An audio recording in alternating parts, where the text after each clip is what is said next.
شو اصعب شيء اليوم مر عليكم؟ هلا اصعب شيء اليوم يعني ايش بدي لك، تصور انك انت بهالخيمه هاي والمي طافت عليك وعلى اولادك، ايش شعورك انت؟ احكي لي شعورك انت. ايش شعوري؟ شعوري يعني صرنا 3 سنين على الحالة، كل سنة بيعلى الطريق بيعلى هون، نحن بجورة وهذا المطار. تفضل تعال.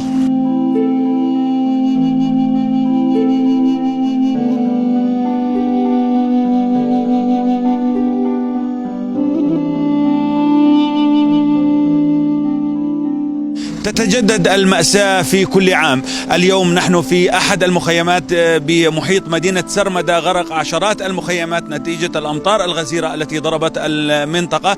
الأهالي في هذا المخيم يناشدون التدخل فورا. معظم الخيام الموجودة في هذا المخيم غرقت بفعل الأمطار.